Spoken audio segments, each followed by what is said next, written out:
So it's a pleasure to be talking to you here tonight. What I'm going to do is share my screen because I put together some slides earlier. Let me see, I think we're going to that. And this is the one I want. And slideshow from the beginning. Now, can you all see my screen? Somebody, Lisa, give me a thumbs up if you can see that. Yes, perfect. Okay. When Lisa had asked me to chat to you as part of this Cregagh area project you're working on, she had given me a couple of things that would be good to talk about. You know, and I know you're going to get the presentation afterwards, so hopefully you'll all be able to see these, or I can even send this PowerPoint to Lisa if that helps. First of all, we'll have some introductory thoughts about what it is to actually take people for a walk. Then we'll think about what makes a good guided walk. You know, what are the pitfalls? What do you avoid? What really brings it to life for people? We'll discuss some practicalities. If you're out guiding people around an area, you're showing them things, you don't want them all to get run over by the local bus or anything like that. So we'll think about practicalities. Then the stories themselves. What type of stories and what kind of information do people find interesting? You know, maybe you're really, really into curbstones. And yeah, curbstones have their place, but you don't want to talk for 1 hour about curbstones, you know, so you have to try and find a blend. Selecting your themes. You're passionate about the Bearsbridge Road, but you know, what theme, what thread are you going to weave through your narrative to bring it all together into a comprehensive tour? And then putting all of this information together from the research that you have conducted. The importance of good research, I can't stress enough, and it always evolves. Theoretically, you should never give the same walk twice, the same one, because every time you're learning something a little bit different. Every single person you take on a tour will bring something to it, and you'll be constantly adding that into your narrative. So we'll begin with these introductory thoughts about guiding. And I'm sure you've all seen this wee motto before. Tell me, I forget. Show me, I may remember, and involve me, I'll understand. I've kind of got that principle in mind now, you know, for why we do this. It's more a workshop than a lecture, but also whenever you're out doing your guided walks, bear that in mind as well. Because if you just walk down the street saying, in 1916 this happened, in 1920 that became a bottling factory, in 1934 Joe Bloggs lived there, people will be a little bit lost. Pointing out the houses is a wee bit more as well, but if you actually stop and ask questions and say, yes, now in 1924 this was a bottling factory, how many of you ever drank a bottle of C&C lemonade, and show them one and pass it round? Things like that just trigger memories in people's experience. For that reason, we've got the chat box. It might become chaotic if we all unmute and we all start talking, so it might be better perhaps at a few instances where we use the chat box. Somebody who I have no idea who he is, John Viverk or somebody else, once used this at a presentation I was at, but they talked about, why do we even bother with a guide? Why do you not just walk down the street yourself looking at it? Well, when a trained, focused and inspirational interpreter, that's you, meets visitors who are hungry for inspiration, that's the people you're going to take on the walk, something special happens. And it does, it really does. You know, if Joe Bloggs walked into your living room tonight and sat on the sofa, it'd have a very pleasant experience and probably a cup of tea, I'm sure. But if you showed him round your living room, if you said, now, this is a photograph of my great-great-grandparents, and this fireplace that I've put in is made from reclaimed stone from an old distillery, you start to bring it to life. And that's the difference a guide can make. So, okay, we'll go a little bit interactive at this point and we'll use the chat box. What qualities should you have? What is the point of using you? You know, why does Joe Bloggs not just walk down the street on his own? Now, because I am screen sharing, I don't think I can get into the chat box, can I? Let me see, show grid video. Let's see if I can change my view. What's that? No, because I'm sharing a screen, I can't get into the chat box. Does anybody know how I do that? You want me to read out any question? Yes, let's do it that way. That would be perfect, Lisa. So yes, talk to me about the qualities that a good tour guide should have, please. What do you reckon to start?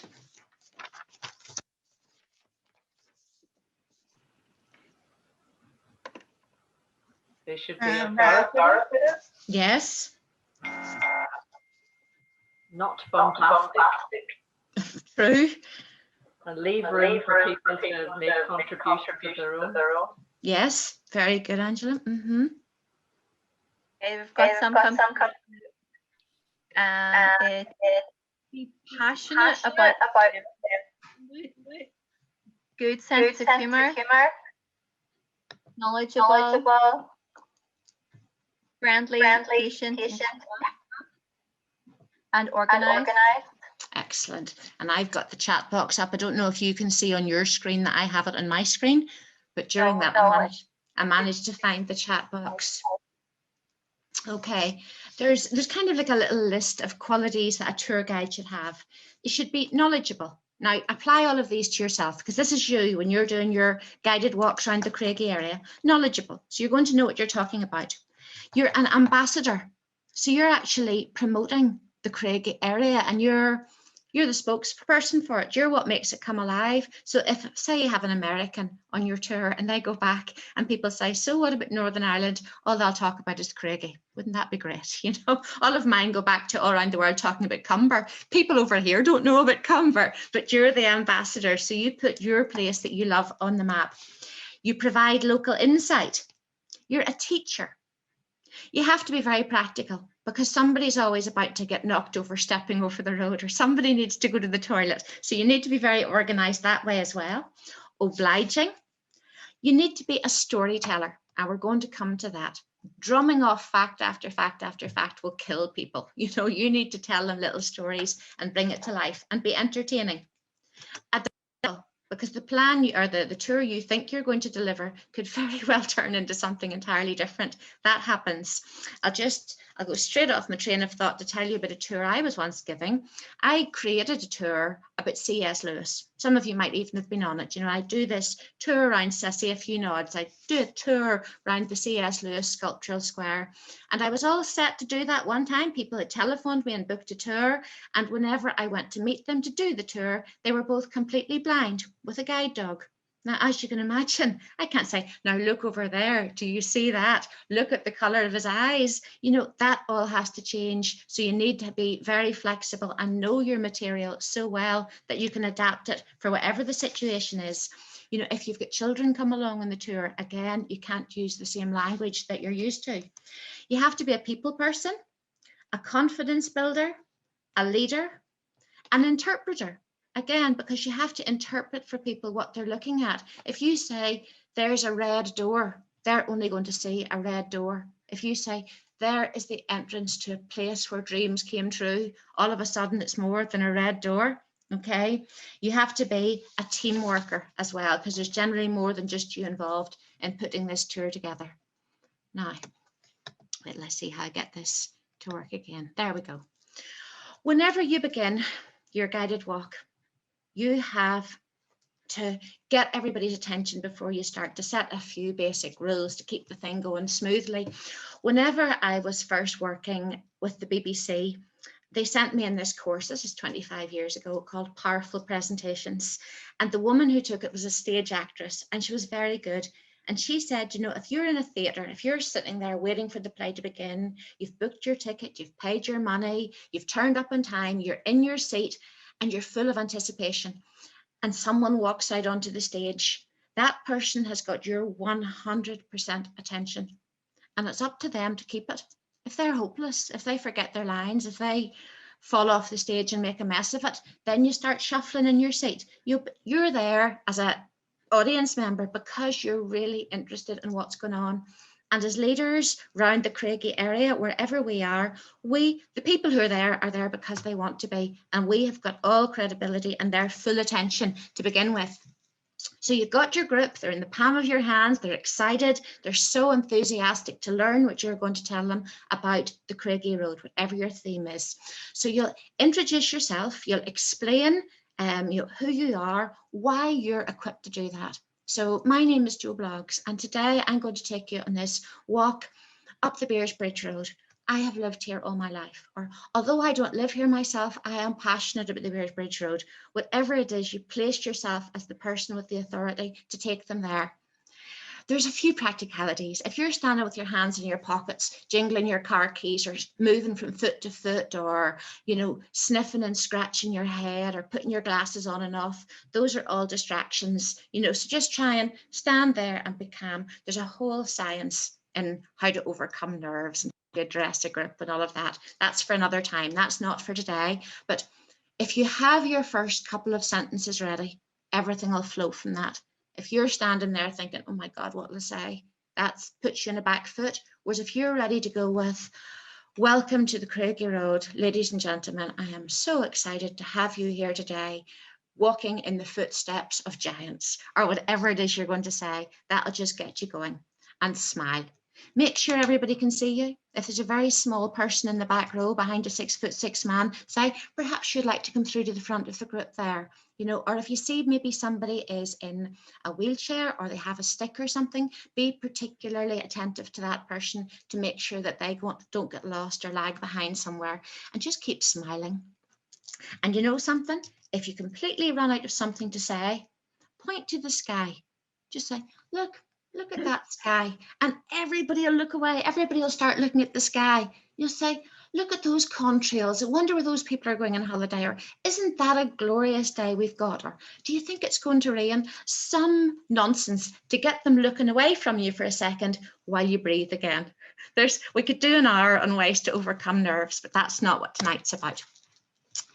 Butterflies increase your adrenaline and energize the system, so use them. Don't feel nervous. Let's imagine tomorrow morning, it's 10 o'clock, you're standing on the Upper Newtownards Road and 30 people are there and you're about to give them a tour. If you don't feel nervous, there's something wrong, because you need to have that little bit of anticipation. What's going to happen? What if somebody asks me a really hard question? You need that adrenaline to give you the energy to carry you through and be enthusiastic. So how do we show we're nervous? Let's put this into the chat. If you were nervous, if you were given a talk to a group of people or taking them on a tour and you were feeling nervous, how would that manifest itself? What would happen? Type me a few things there, please.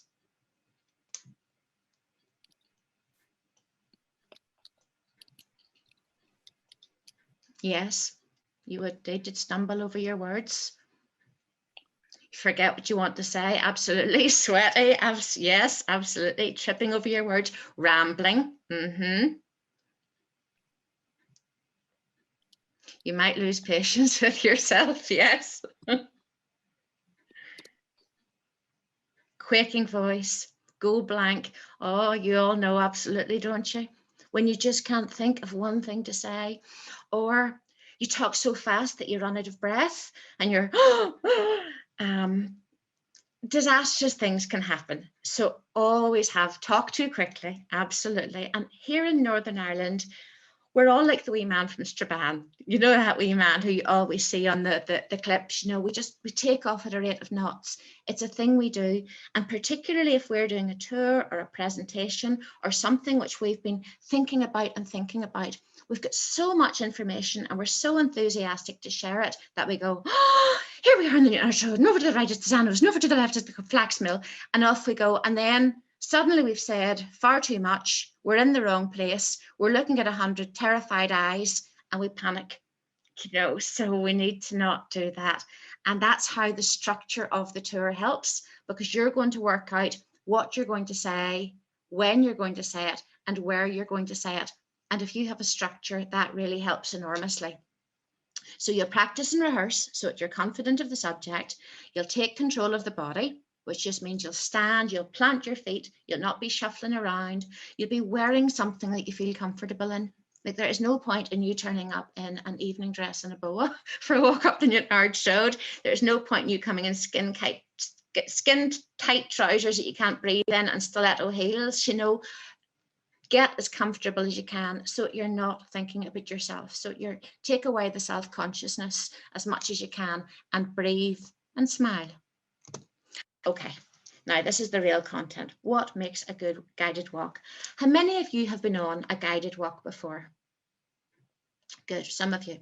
How many of you have been on a good guided walk before? Great. How many of you have been on a bad guided walk before? Yeah, okay. just a couple of points. What made the bad one bad? And I've been in some terrible ones.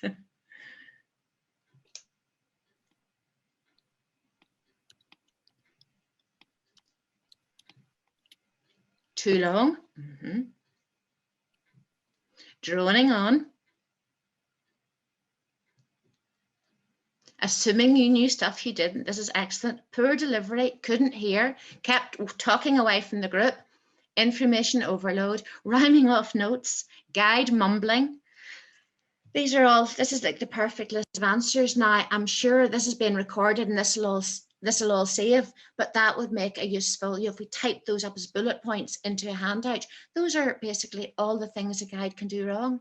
Or a guide belittling you, or if guide didn't really know their subject, absolutely. Walking too fast, ignoring questions or not answering questions, or making you feel stupid for asking a question, or answering it incorrectly or answering a different question. We'll come to questions later on.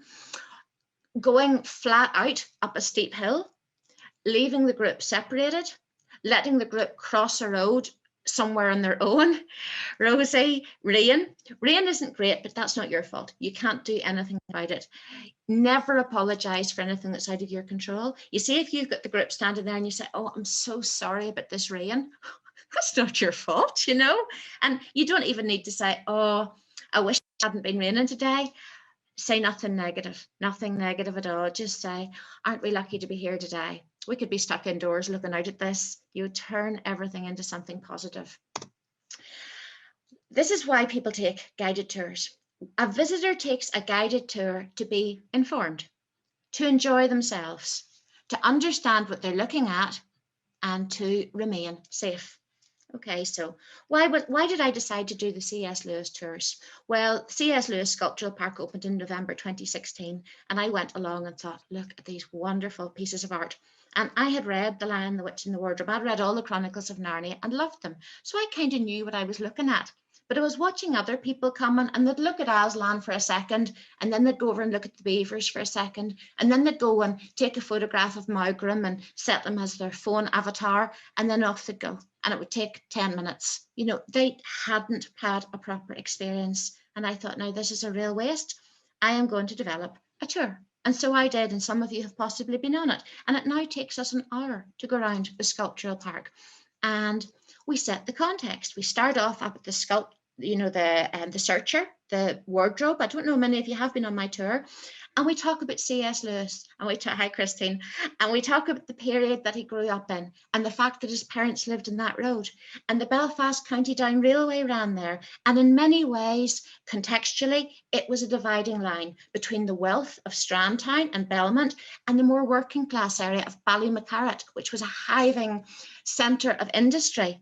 And we talk about how his parents were kind of on the cusp of affluence. Further up that road was the church where he was baptized, and on the rectory next door there is a lion's head. Is it Aslan? Where else might we see that lion's head? On the back of this wardrobe. And there's a link, because you always want to try and have a link from one point to the next to make people feel that they're on a journey and not just jumping from point to point to point. So it means now that when people come on my tour of C.S. Lewis Square, they're thinking about C.S. Lewis, why he's important to East Belfast, what hints of Northern Ireland and C.S. Lewis's Belfast upbringing can be found in the Chronicles of Narnia, where that book fits into the bigger literary story of Northern Ireland. What else can we see, in terms of C.S. Lewis's grandfather, one being a rector at the time of the Home Rule crisis, the other working in the shipyard when it was in its heyday. You can weave in all of this social history standing in one spot. So anyway, so that's about interpreting and informing. But meantime, they're having fun and they get to take photographs, because always remember, while you're imparting this magnificent information, they're wanting to take some photographs as well. So build time. We'll come to that. Back into this again. Let me see. The guide, that's you. The clock stops. Okay, you will place the tour within its wider context. That's what I was talking about. So let's say, for example, you are talking about Oh, let me see, what might you be talking about? What themes did you do? Con O'Neill. Okay, so you're going to be talking about Con O'Neill, perhaps if you're at the River Connswater. You might talk then about, you know, Ireland before plantation and the system of the great Gaelic chieftains and the overlordship of the O'Neills. You might talk about that. You might widen it up to the territory of Clandyboy and how Con O'Neill then subsequently lost 2/3 of his holdings to Ulster Scots, to Hamilton and Montgomery who came in. You might bring in, where is Con O'Neill buried? You know, now what's Gordon McCoy? He has got his whole Con O'Neill tour of East Belfast now based around that very subject. So you widen, you give this bigger context. Why was Con O'Neill important? Why were the Gaelic chieftains significant? What happened with the plantation of Ulster, which brought a full stop to that period of history? Well, that was when the Protestants arrived. My goodness, look at the area that you're into now in history. So you can widen or diverge in any way you want. You bring out relevant detail, you reflect contemporary life, and also the geography and the local history. So you're standing in the Connswater Bridge.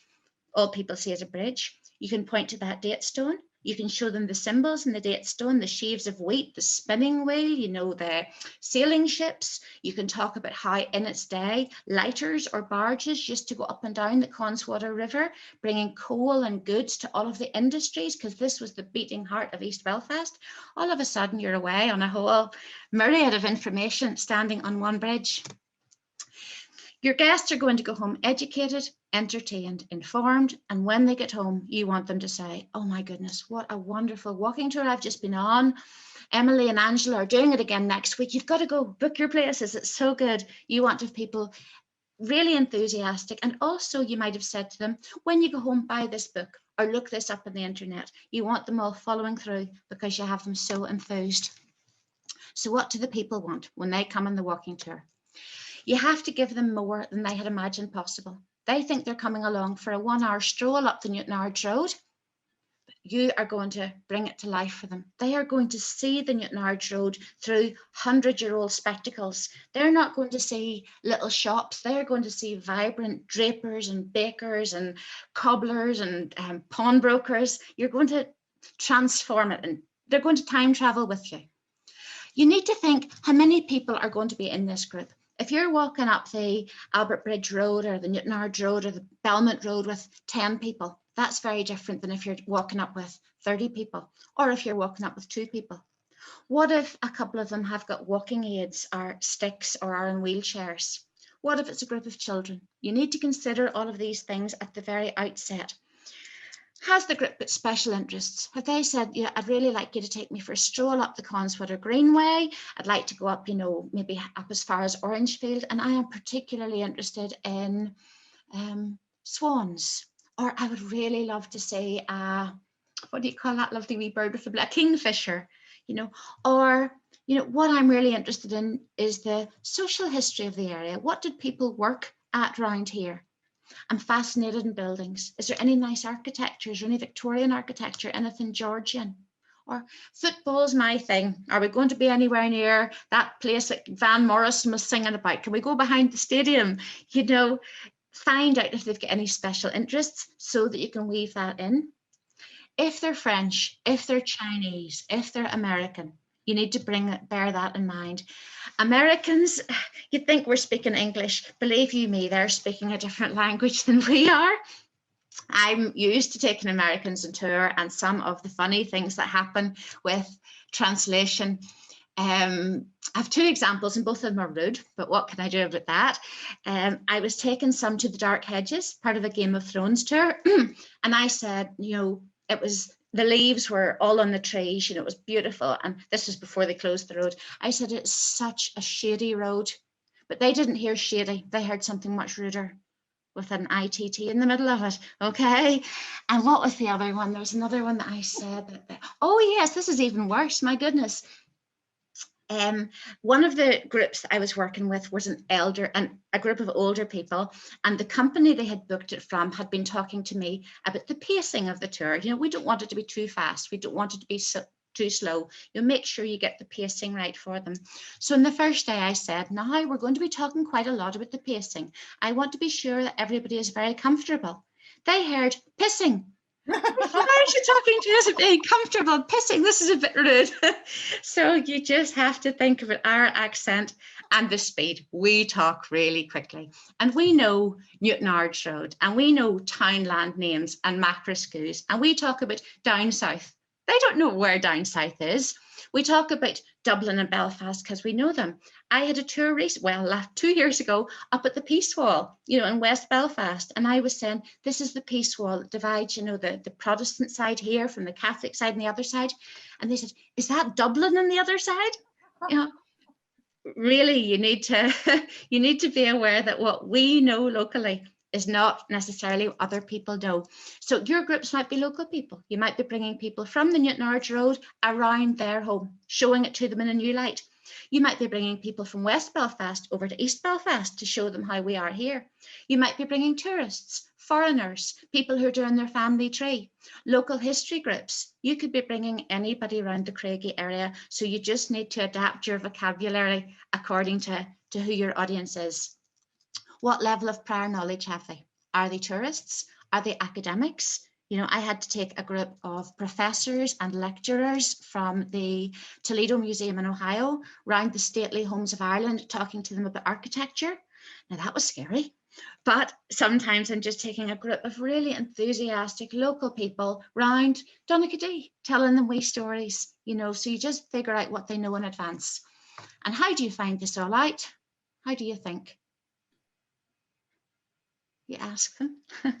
You ask them when they ring you, when they book the tour, when they say, would like to come for a walking tour up the Newton Ards Road. Say, of course, I'd be absolutely delighted to take you. How many of you will there be? What age? Has anybody got any disabilities?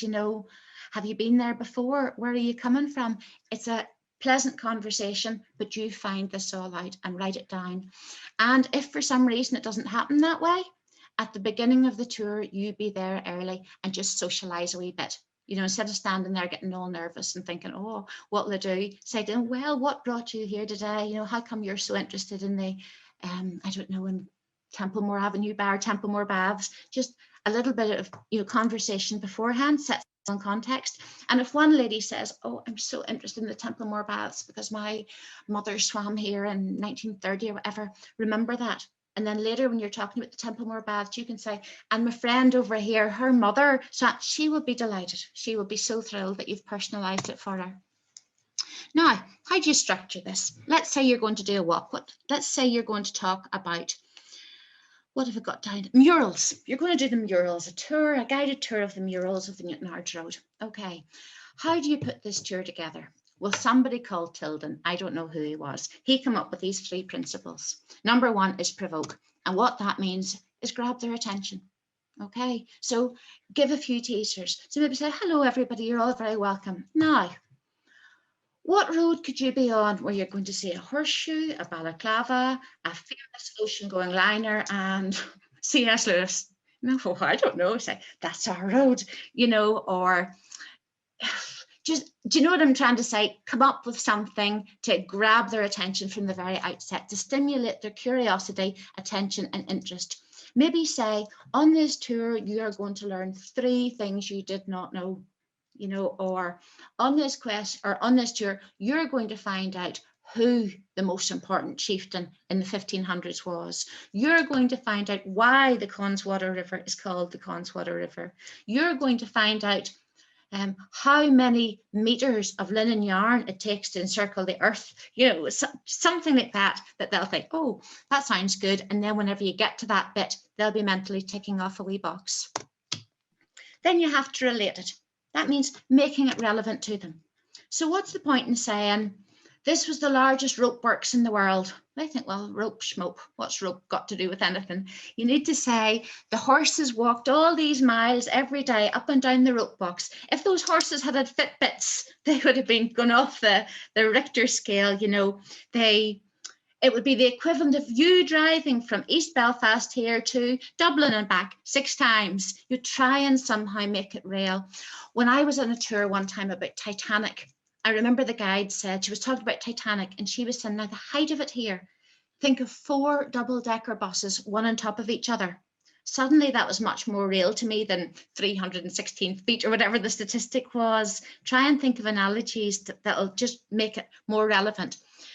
Use humor wherever you possibly can, and keep it, you know, if you can bring in something about COVID or mask or coronavirus or Brexit or the Harry and Meghan or Pierce, what's his name, anything you can think of that's current and contemporary makes them think they're in a very, very fresh tour. And then number 3 of the principles is reveal. So let's end with something very unusual, some wonderful perspective. And now I really hope you enjoyed that tour. And when you go home today and you are tying your curtain up with a bit of lovely rope, you'll remember that the greatest rope works in the world was in Belfast, or something like that. So they'll bring it home and remember it that night. So what type of stories and information do people find interesting? Well, let's go into the chat box again. What type of stories and information do you find interesting? How will I find this chat box? Where's it gone? Oh. Chat, there we go. Okay, funny stories, great.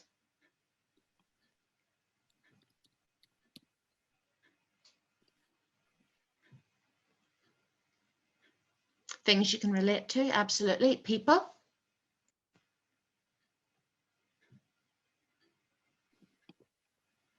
The history of who lived in my street in the past, isn't that a great one?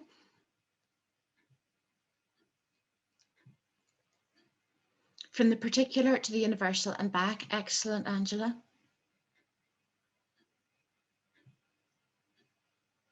It's like if you're in one of those, you know, one of those plaques on Cypress Avenue, you know, the plaques to the guarantee group, you know, the ones who went down with Titanic, you're just standing on a plaque in Cypress Avenue and suddenly you're talking about an ocean going liner. You're talking about how the world changed with these huge passenger liner ships, you know, these great people.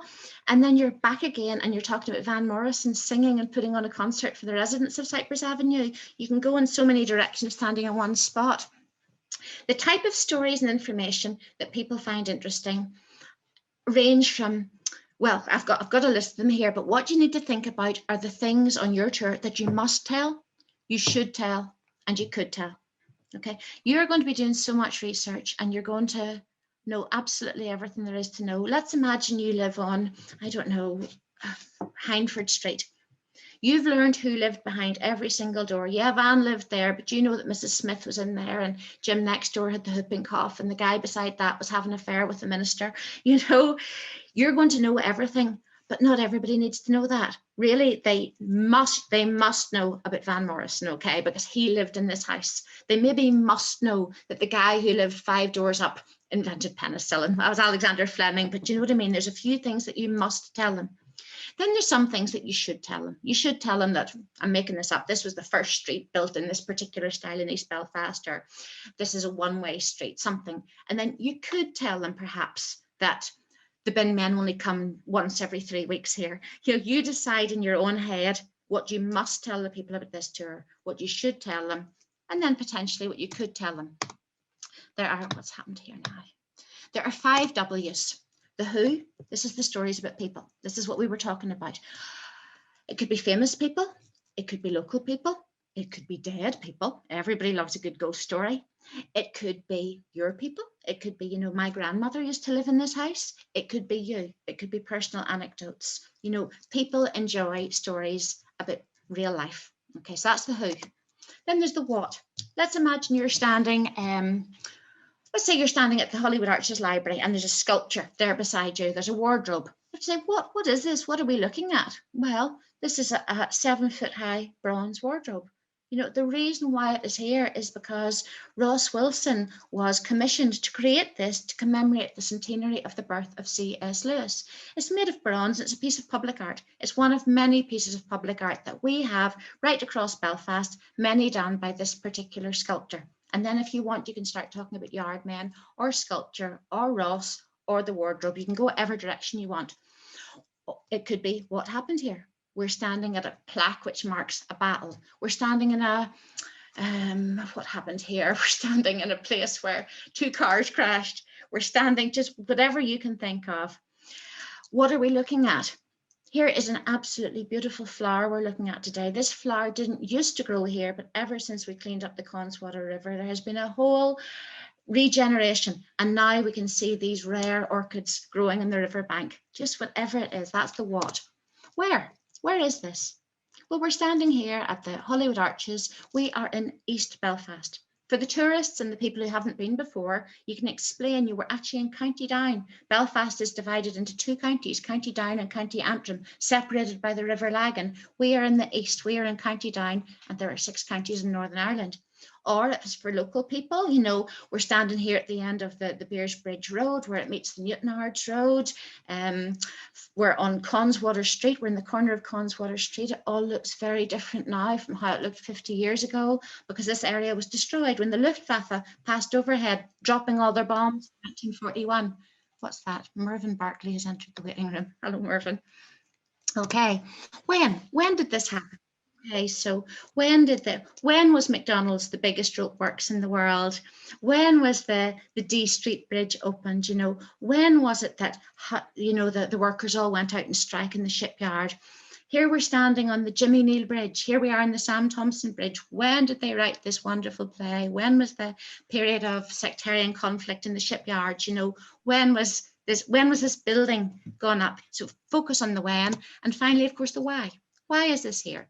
Why have we got a bronze wardrobe standing in East Belfast? Why do we have corporation baths? You know, do people not have their own bathrooms? Why have these streets only got 2 houses upstairs and 2 houses downstairs? And why does this matter? This is part of our cultural heritage. It's part of our folklore. Let us tell you about the dry toilets. Let me tell you a story about going out there in the middle of the night when it was dark and it was cold, and you went into this privy and there was sheets of newspaper stuck on a nail in the back of the door. You know, this is fascinating to other people. So, and it's unusual and it's unique and it's ours. Okay, themes for guided walks. Now, ones that I have done, tours that I've just made up myself. C.S. Lewis, some of you have been on it. 1798 Rebellion. Literature of East Antrim. Footsteps of the Yardmen. Have any of you been in that? That's up the Newtonards Road. Yeah, Christine, again, I see you waving. Yeah, in the footsteps of the Yardmen, we considered the houses where the shipyard workers lived, what their wives did working in the factories, the arrival of the Italians. We stopped at Desano's, you know, the impact of linen, the linen industry in the area. We talked about the games the children played, the nicknames that the workers had, the things they ate, the tradesmen who came up and down those terrace streets, you know. We stopped off at Pitt Park. We talked about John Pitt. We talked about, you know, how ill children got and the part-timers working in the mills.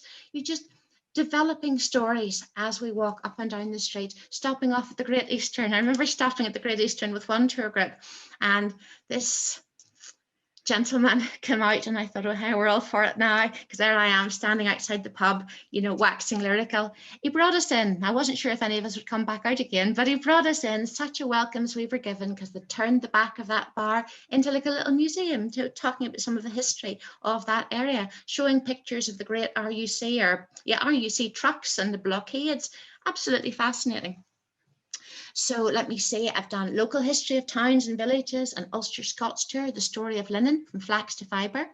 And at the minute, during lockdown, I'm developing 4 more, a gin tour, that's my favourite, lighthouses, shipwrecks and smugglers, and folklore and myths. You know, these are things I am passionate about. I love doing these tours, and I'm doing them at the minute all as virtual tours, which I'm delivering by Zoom. But then when we get going again, we can actually go out. But for your tours, what are you passionate about? What gets you excited? You know, maybe it is, what have I written down? What was Lisa telling me? The military history of East Belfast. The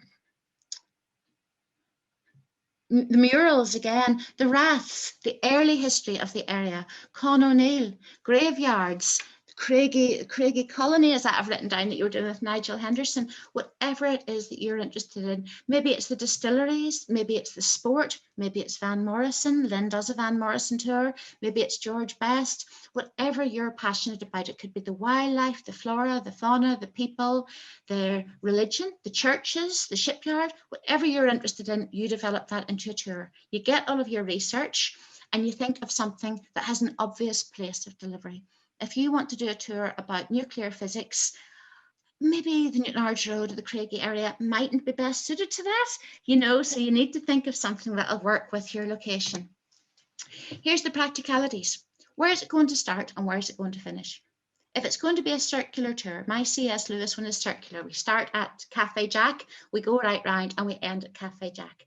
Sometimes it needs to be linear because it's too long. You need to start them at, I don't know, the Stormont Hotel, and you need to finish them at East End or Bridge End. You can't bring them up in the whole way back again, you know, or maybe you're starting them at C.S. Lewis Square, but you've got to get them to the Cregagh Glen. Might be too much to take them up and down again. You need to work that out according to who your group is and their levels of fitness, and decide then about car parking and arrangements, because if it's linear, if it's circular, it's easy, but if it's linear, you need to figure out how they're going to get to each end of it. The duration. If somebody says, I want to go for a walk on the Cregagh Road with you and I've only got 45 minutes, well then you're going to have to adjust to that. And if they say, I want to spend half a day, again, you know, you have to work with what you're given here. You get the parameters from the people making the bookings. Toilet stops, you'd be astonished. You start, don't worry, Angela, thanks very much. I'm glad you've enjoyed it. Toilet stops, you start off at the beginning of the tour and you say, here we are at Cafe Jack. If anyone needs to use the toilet, there are facilities in here on the first floor, second floor, whatever. Go ahead and use them now. You're 2 minutes up the road and somebody says, I'm really sorry, I need to go to the toilet. It happens every time, you know, so you need to make a decision about whether you send them back there or you mentally, you learn, you become absolutely obsessed with toilets. You learn every place that has a toilet and the ones that will let you use it and what they're like and if they're clean. One of these days, I'm going to bring out a book about toilets of Belfast, toilets of Northern Ireland. I don't know if you can see, I wear 2 watches all the time. All the time I have 2 watches because you also become obsessed with timing. I don't even have tours, but I'm so in the habit of 2 watches because if one watch goes, you are doomed because everything is always on a timetable. And you'll realize this when you've got tourists out. You think, oh, I said I was going to have them back by 3 o'clock. Most of them are really relaxed, but that person has to be back by 3 o'clock because they're making their elderly mother dinner. You can't suddenly decide, we'll make it 3:30. It doesn't matter. If you say this tour is going to last an hour, the tour has to last an hour, you know. Emergency stops, somebody falls and twists their ankle, you know, these things happen. I've had a person die, all kinds of things happen. Photo stops, you know, you're busy, you've seen it a million times, so it's not that interesting to you. It's just one more mural. Oh, mural schmural. Somebody else has never seen this mural before and they want to pose and angle and flash on and flash off and an extra 5 minutes added to your tour till they get the perfect picture, but this is their experience, so you kind of have to go with that. Terrain underfoot, is it a cobbled street? Are you going up and down McMaster Street? Is it grass? Is it hilly? Is it muddy? Is it wet? Is it autumn and there's leaves everywhere? If there's leaves everywhere, somebody's going to slip. Do they need a cup of tea? Wouldn't it be so nice to go into a cafe again? But, you know, are you building that in? Always build in slippage time and put a few surprise stops. So if you say, okay, we're going to go on a tour, we're going from A to B, and we're going to stop off at 3 points in the way. Brilliant, that's the tour and that's all they're expecting. If you realize the timings are beautiful, they're all going really well, you can say, I'm going to sneak in something a wee bit special for you. We'll just go up this side street till I show you a house. Now, you haven't told them about that. So if you don't go, they're not missing anything. But if the timings are working and you're able to bring that in, woohoo, they think they're getting a real treat. Okay, interest, entertainment and memories. You're trying to do all of that for them. Okay, putting it all into practice. At the start, you're doing your tour. What are the main things you want to tell them? When they get into the car and go home and their husband or wife says, well, what was that like? What do they need to know? They need to say, well, Con O'Neill was this, or did you know there was an ancient rath, or have you ever seen the waterfall at the Cregagh Glen, or Joe Bloggs was born in this amazing house and I never knew, or the organ in Donard's church is out of this world. Whatever it is that they have to know, that's number 1. Number 2, where and what are the TVPs? Top visual priorities. Do not walk them past through Donegal Square without saying that's the City Hall. We know it's the City Hall, we see it every day, but they don't. And if they're going, what's that? And you're saying, and the curbstones underfoot are very interesting because they were quarried in the Mourns. What? So always include the top visual priorities, no matter how irrelevant they seem. You're maybe doing a Van Morrison tour. They're all looking at a lion. Yes, Aslan's got nothing to do with Van Morrison, but you're walking past 3 3 3/4 ton bronze lion, you've got to say, I know it's nothing to do with Van Morrison, but you might have noticed that boy over there, he's Aslan. If you're interested in C.S. Lewis, come back another time. Just point the things out. Work out the best and safest route to walk every time. You know, don't walk them over 6 mad road junctions if you could take them to a wee green man. And think what places are best suited to particular facts. If you want to talk about ropes, take them to McDonald's, the site of the rope works. If you want to talk about the impact of immigration, take them to the Zanos and talk about the Italians there. You try and match your narrative where you can to relevant places. Develop it first on paper using maps. Okay, so study the map and study the map. Think, I want to tell them about apples, oranges, pears, and grapes. There's a map. There's a place I could stop. There's a place there and there. Okay, so work that all first and just decide what way you're going to tell it. Are you going to tell a chronological story? Or if that just doesn't work, what way are you going to shape your narrative so that you can walk from A to B to C to D without having to go round and round in circles to get your story told in a particular way? Walk it out yourself. So walk from A to B. Sarah, it takes me 5 minutes to get from the bridge to the lights. And it takes me 5 minutes to get from the lights to the Templemore Baths, okay? Remember at the Templemore Baths and whatever, you're going to be stopping for 5 minutes to talk. Then you're going to have another 2 minutes answering questions. Then you're going to have another minute because you can't get across the road. Then you'll have another minute because somebody needs to go to the toilet. Exaggerate those gaps that you need in the timings.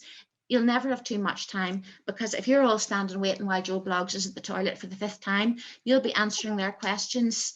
You know, you'll be filling that time easily. So remember the duration, have different versions for different audiences, timings, abilities. Then try it out with your husband or your wife or your best friend, okay?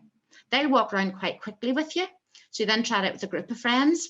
They'll be a wee bit more slowly. And then find guinea pigs, people who'll be honest with you and people who don't know it. So they'll be asking you the questions tourists will be. So what's the Templemore Baths? And seriously, why did all the people share a public bath and how much did it cost? They'll be asking you all the questions. And what's up that street? And what's that piece wall looking thing? What's that big fence? What's on the other side of that? They'll be asking you the questions that you know then to build into your narrative so that future groups don't have to ask you that question. Allow times and then refine every single time following the feedback they give you. Okay, research. I think this is my last slide. You cannot blag it. You can't say Con, if somebody says to you, well, so when did Con O'Neill die? You can't say, oh, 1633, because they'll be on their phone. So, well, my phone says, and so instantly you look, if you've got it wrong, you look wrong, and you only have to give one wrong fact for them to start losing some faith in you. Do you remember that thing about your utter credibility when you walk onto the stage? If they say, what date did Con O'Neill die? And you don't know. If you know approximately, you can say it was in the early 17th century. Don't ask me about dates and everybody will laugh because nobody's good with dates. If you know it, brilliant. Wow, they're going to be impressed with that. Or you can say, quite honestly, I haven't a clue. I think it was maybe in the 1600s or something. I'll check that for you on my phone or I'll look that up for you when we get back. See your time. Never, ever bluff because they will know it. If you get asked really difficult, stupid questions, and if you get one person who keeps on asking questions again and again and again, you can say to that one person, thank you so much for your interest. You know, I'm so pleased that you're so enthusiastic about this. Obviously, not everyone shares your level of interest. So how about you and I have a wee chat at the end and get rid of them that way, you know, because otherwise everybody else is losing the head with this one bore. And if somebody asks you a question, if they come up and say in a wee tiny voice, what's that building over there? Don't say, oh, that's the co-op, because people will be going, what's the co-op? You always have to repeat the question. So you'll say, I'm just being asked what that building over there is. That's the co-op, you know, because you know how frustrating it is yourself if you hear somebody answering a question, but you don't know what the question was. So you always kind of repeat the question. Sometimes you get asked daft questions. I considered writing a book about daft questions I've been asked. Is that the same moon that we can see? That was an American. Literally, what planet are you from? I said, I'm just being asked about the moon. I think this lady's just wondering, is it a waxing moon or a waning moon? You try to turn it into something clever. A colleague of mine was once asked, this is serious, how long are women pregnant for in Ireland? Seriously. So she kind of laughed and said, I'm just being asked, because you have to repeat it, about pregnancy in Ireland. Believe you me, we don't get it any easier than you, but at least it's only 2 months for a leprechaun. You laughed out of it. One time, talking about Titanic, we were talking about this awful night in 1912 on the iceberg. What was the iceberg made of? What? You know, and I'm just being asked now. Thank you very much. This lady's just asking me a little bit more about the iceberg. We believe that this iceberg calved off a much larger glacier somewhere in the North Atlantic. You try to turn a ridiculous question into a useful. Oh, I'm away the wrong way. You try to turn it into a useful conversation point. That's my last slide. It's jumped about all over the place. Deciding the story to tell is only half the story.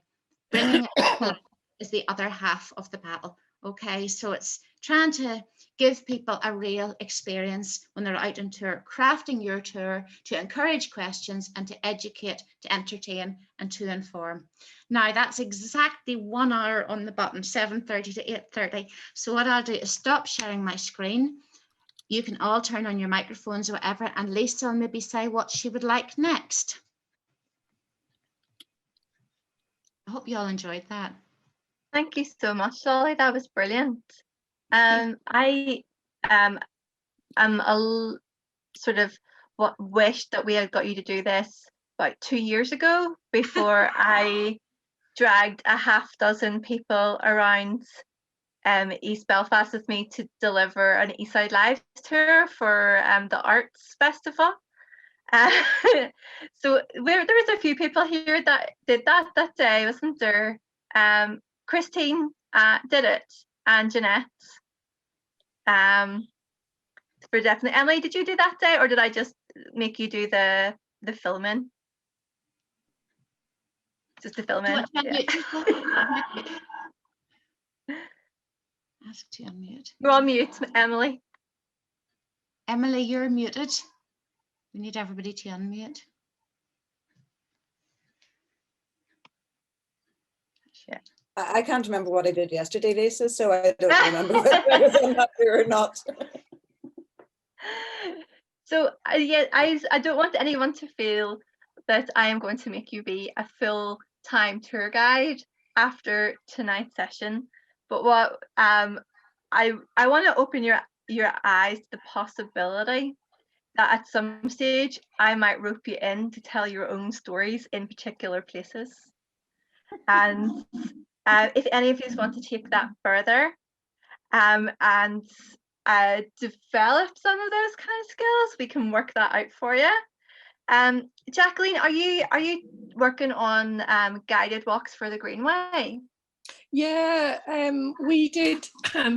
Excuse me. Last November, we did via Zoom the walk leader training, and we've done some dementia awareness training, because as part of the Greenway, we were going to introduce a series of short walks or gentle walks around the Greenway, so aimed at people with disabilities, you know, to get people out of their houses.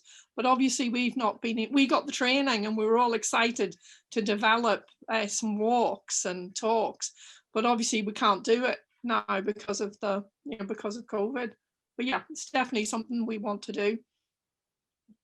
You can develop virtual versions, you know, what I call armchair tours, like the C.S. Lewis tour and the Yardmen tour. I've turned into armchair tours. So instead of people being on the street looking at things and you're pointing them out, you use photographs and a PowerPoint. And that's a really good way of practicing and building up confidence, because delivering in the safety of your own home via Zoom, you know, you lose all of that self-conscious standing up in front element to it. And then by the time you've done it in Zoom so many times, you're word perfect and you're just ready and raring to go. So it is a great practice for him, virtual tours. Yeah, I'd definitely like to get more experience. I mean, I'm one of those ones that I talk a bit fast and get a bit distracted, so I need notes to sort of think. But we have Peter McCabe is one of the Greenway leaders, and he does talks around, you know, graveyards and stuff, and that's really interesting. And then we've got a couple of Greenway leaders who do walks, you know, Wednesday. They were doing like every morning, they were doing like every Wednesday they did a walk along the Greenway.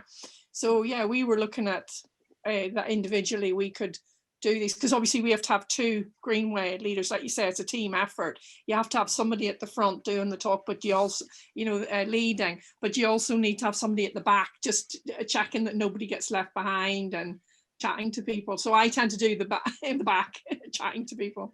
So yeah, no, it's something I'm really interested in developing, you know, along the Greenway, but also like developing maybe my own walks around Ballymacarrot. And my particular interest is in building conservation and vernacular architecture. So I would be interested in being able to go around and look a wee bit more at the buildings and maybe do some census research to look at who lived in houses and the kind of occupations, you know, because you get some great names for things that people used to do in the factories, you know, and try and work out what they actually did. So this was really useful, yeah, because I think I don't really think of myself as a storyteller. I think I've done research, but it's different doing research and sitting at a table, you know, at a desk and reading all this stuff. But it's another thing making it come to life.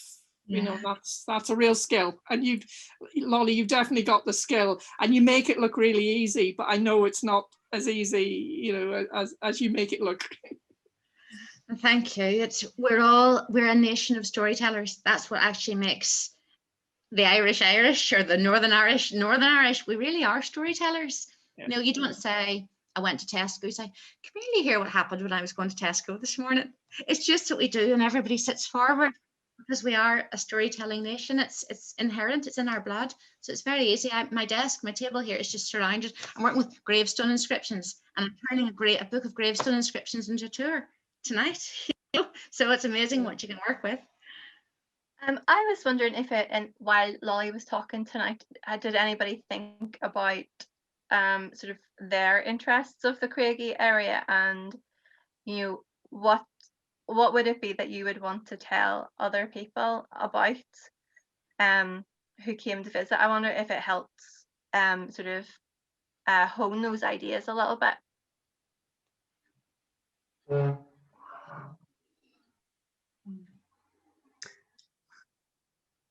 No. I suppose, That's worth Lisa, asking.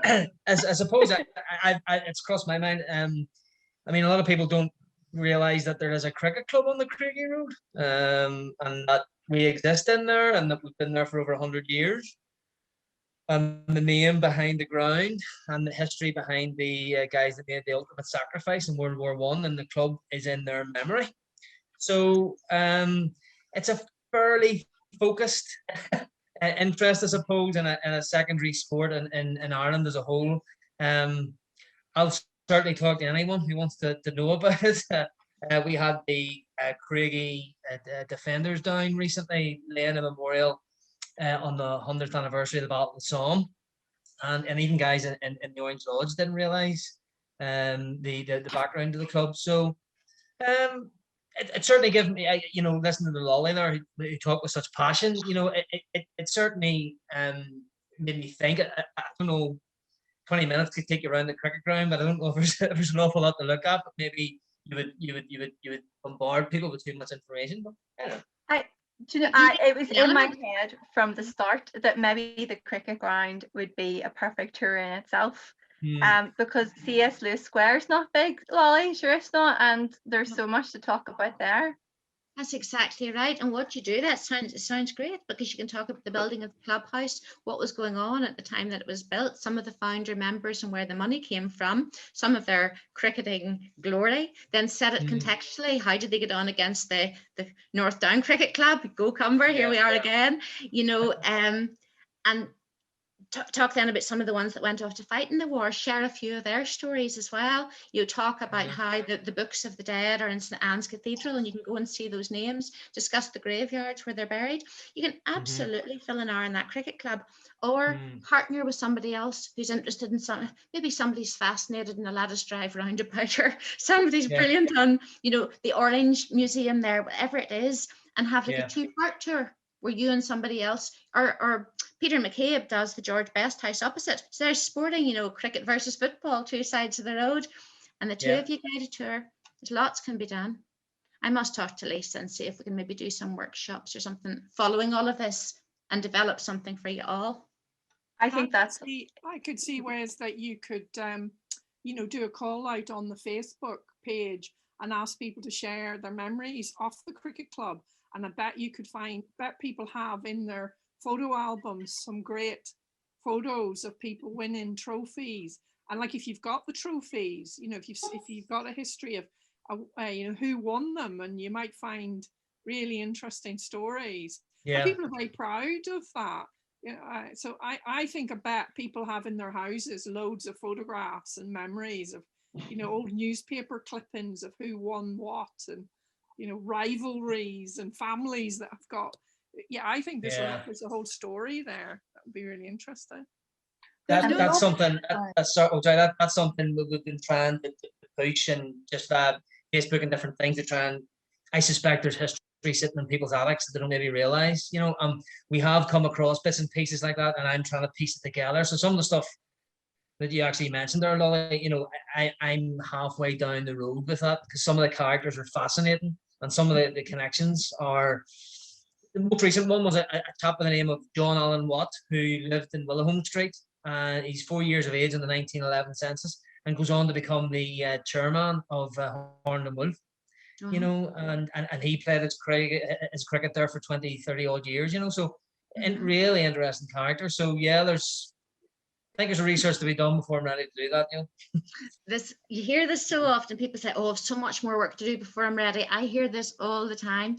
Go for it. Just go for it. Just invite this group, invite the 16 people here. Say, okay, as soon as lockdown's over, you're all coming down to the cricket club for a cup of tea and a wee look around.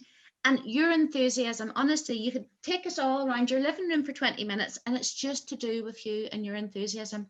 My dad, some of you have maybe even been to the wee cinema in Cumber, you know, there's like a wee private cinema in Cumber. Some of you might know it, that's Daddy's.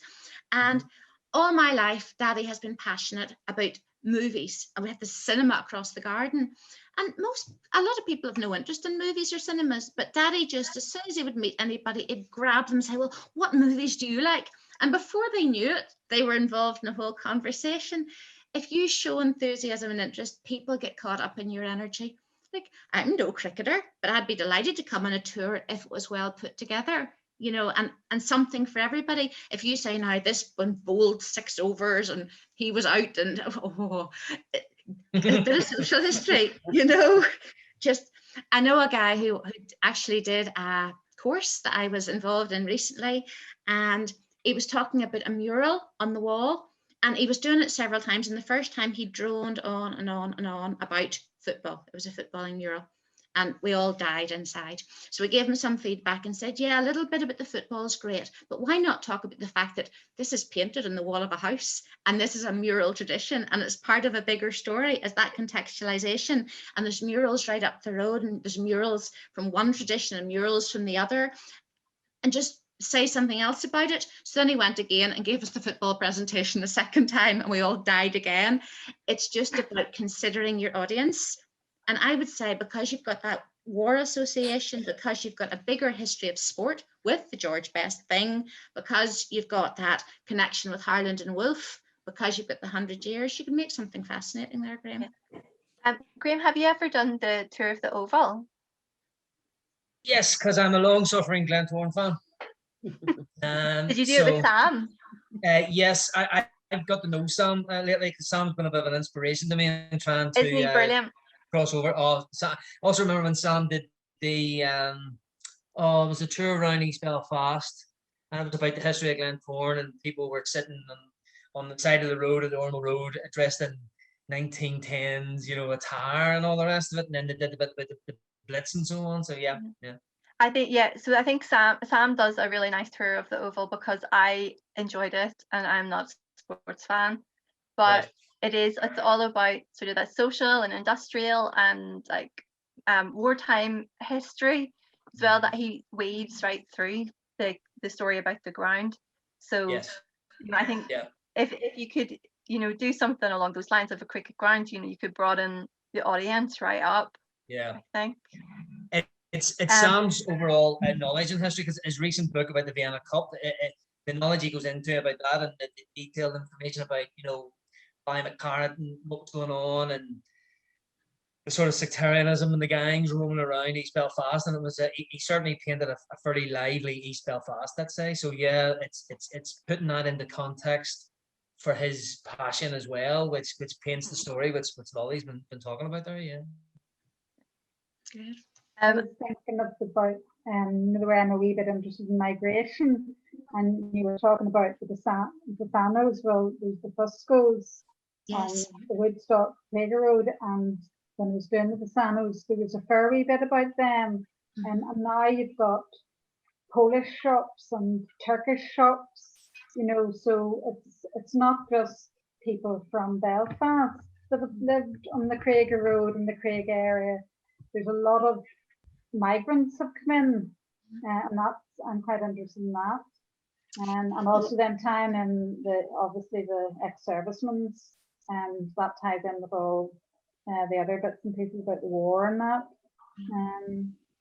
You see, that's such a contemporary thing. And if you've got this very inclusive, mutual understanding type integration tour, that's going to tick so many boxes. I'm immediately thinking funders wanting to bring people in that, you know, that's the kind of thing that people would pay you to develop. Yeah. And then it's not just the people coming in here. They bring you, because we did get all these skills, we certainly got the ice cream, but those Italians coming in also brought their skills with marble, and they laid the wonderful terrazzo floors in our bars and in our churches, and they did wonderful plaster work. And we've got all the, sorry, the cat's eating my toe here, fighting off a cat under the table. We've got the impact of different nationalities coming to work in our hospitals. We've obviously got the Chinese and what the Chinese have considered or have contributed, Indian community. There's actually lots of people from different ethnic backgrounds living in East Belfast. But that's one side of it, because then you can consider us emigrating, you know, and people from here who have gone to live in other countries, and what have we done when we've got out there as well. So you can turn that into a really interesting tour, you know, of the Cregagh heads out, and then people coming to the Cregagh. This is Cregagh we're doing, isn't it? Yeah. Yes. Cregagh in our Road, East Belfast, yes. Gillian, I liked your idea about shops as well. Yes, well, I like that too. Yeah, because it's stuck with little small family-owned nearly probably shops. Rather than the bigger shops. We do have there's the Russells and probably a Spar type thing, but you know, mostly it has stayed individual little shops. I mean, I even remember the wee lady's dress shop, and it was like the front window or front room, and just so like slips and things, you know, just very individual, nothing, you couldn't get it anywhere else sort of thing. Yeah. And I think that's quite interesting for me in terms of, you know, those like very personal memories of a place as well that you've got. And I think we're going to talk a bit more about that next week with our next session. It's about how to gather sort of those stories that aren't in the history books, really, like those everyday stories of, you know, somebody selling slips from their front window, or you know, what was the best sweetie shop to go to, or you know, those kind of things. So keep that in mind, because I think everyone has those memories, and that's something that we can probably all contribute to. And don't think because you're not going to be doing a tour yourself that you have to stop researching, because it just like if you just want to research and share, like do that, because we'll amalgamate that and someone else will be able to use that information, and the partnership will be able to use that in some kind of way to interpret the landscape for people. So keep slogging away with that. Gillian, how many pages have you done now? I'm not telling you. I see a tour developing there.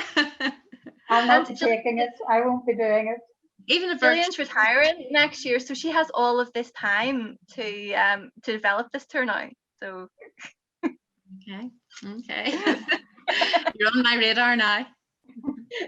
Gillian, I'll do it if you write it. Yes. No problem. Like that. There's just, you know, there's because we've had the lockdown, there's this big emphasis on, I hate the word staycationing, but people can't head off to Barbados or Barcelona or wherever it is they usually go. So they are looking more at what's on their doorstep, and it's people are starting to show a bit more interest in local history and local culture. I've been doing a lot of virtual tours of local towns and villages, and incredible the interest in them, because people are interested in finding out, well, what's that building, or what does it look like inside Donaghadee Lighthouse, or what's it look like there, or how come that used to be here. You know, it's people really, I suppose, are starting to look at what's around them, and they are interested. You know yourself, if any of you saw an advertisement tomorrow, virtual tour 1 hour Newtonards Road, virtual tour 1 hour Bearsbridge Road, you would all be signing up for it. You think, oh, this is interesting, this is where I live, and people actually are interested. You know, so if you have all got information to share, even if you put together a virtual tour, you all did 5 slides of a PowerPoint, and there's what, 20 odd of you. There's a virtual tour, and you've all done your bit, you know, and you put it on for each other. It's just having confidence and take photographs of everything.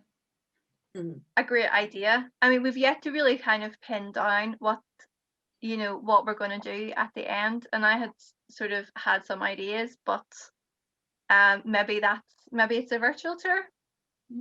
Maybe yeah, keep that in mind. Not everybody has to talk if you don't want to talk. I'll attend the virtual tour and watch it off get back. I like the idea you mentioned. You're going to take people on time travel, and I sort of thought that idea might be good, time traveling along the Cregagh Road as it developed. You know, and then you can go off on either side as you come to different bits. But I sort of like the idea, let's go on a time travel tour along this road. And if you've got old postcards and old images, again on PowerPoint, you can transition from one to the other and back again so people can physically see. Or if you're out walking, you just have a presentation file with you and show them the pictures and pass them around, which involves them. Okay. Yeah, great ideas. Okay, it's coming up to 9, so yeah, I could probably chat all night and like rope people into all kinds of things. My brain is now full of European Heritage Open Day, which is in September, and I'm thinking this sounds like it could be a thing for that. So keep that on your radar. So any other questions for Lolly, or for what's happening next on the program, or anything before we finish up for tonight?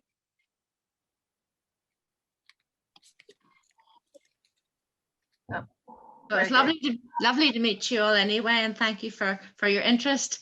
It's nice to see a few familiar faces as well. I see you hiding up there, Hazel. I can only see the top half of your head. Yeah, nice to see some familiar friends there anyway. And I'm sure I'll meet all of the rest of you in due course in reality once we're out the other side.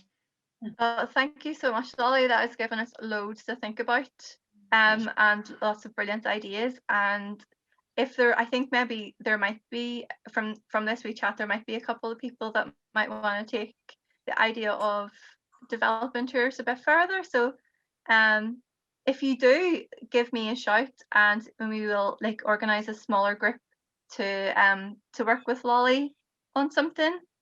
Would that be okay, Lolly, do you think? Absolutely, of course. Okay. Great stuff. Okay, so let's call it a night, and I will next week. Oh, I forgot to spend next week. We're on Thursday night because next Wednesday is St. Patrick's Day. So we're meeting on Thursday night instead next week, just in case anybody hadn't noticed when they were booking in. So I look forward to seeing you all there. Don't forget tomorrow night, Marianne Elliott's talk.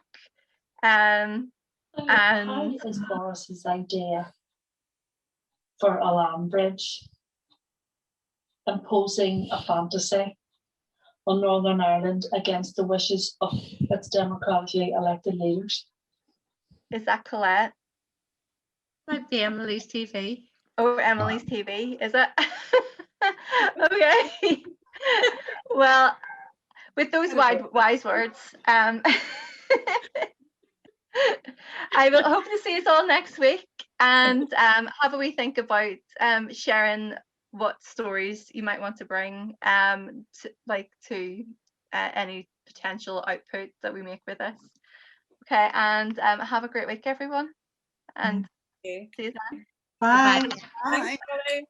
Bye. Thank you, Lolly. Pleasure.